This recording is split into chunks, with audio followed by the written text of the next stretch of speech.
Mga kapuso, Iloilo City LGU dumilian ang pagpangisda sa Iloilo River sugod Disyembre 1. Mga nagapangisda sa Suba may magkatuhay nga reaksyon. Ini ang gintutukan ni Kim Salinas live sa Barangay Rizal, La Paz, Iloilo City. Kim?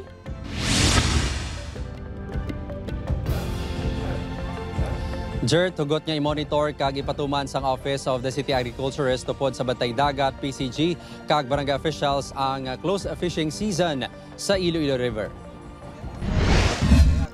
Sa 11 nga tion sa syudad sang Iloilo, temporaryo nga dumilian ang anuman nga sa isang pagpangisda sa Iloilo River, sumugod Desyembre 31. Magalawag gini tubtob Marso 31, 2026. Sunday gini sa Regulation Ordinance No. 2025-027 sang Iloilo City nga naga-establisar sang close fishing season sa Iloilo River halin sa Attorney Cesar Drilon Senior Bridge pakadto sa Diversion Bridge sa sulod sang 4 ka bulan. Santo sa pagtuon sang Iloilo City LGU kag Bureau of Fisheries and Aquatic Resources, ang bulan sang Desyembre tubtob Marso ang tion sa pag-reproduce kag pagdamo sa mga isda sa Suba. Ang nakita naman nga pang itlog.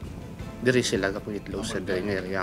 Most probably base ang nadakop sa mga nahulik sa mga anglers naton, way pa bla ka ang itlog, way pa sila ka kuanti dula nga mga generations nga mga sang especially bulgan. Apang hindi naman pabor ang 66 anyos nga si Nestor sang Barangay Mabolo Delgado. Suno sa iya, mahalang presyo sang isda sa merkado. Gani dako nakabulig ang mga isda nga mabunit sa Iloilo River. Baklon pa ni kumunit kam lang. Kung napukot gani way lagi na sabay din nga haros to ng isda dagko makuha.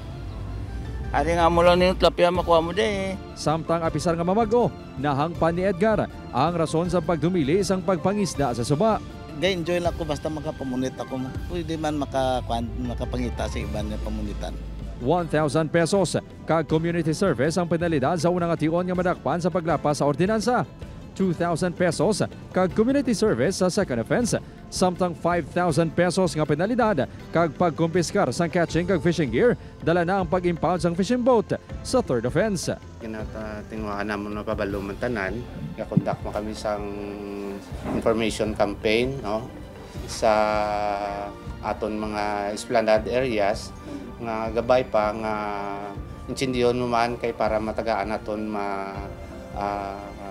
timpo sa amuning magbunga man ang mga isda kag maka-recover man ang aton nga suba.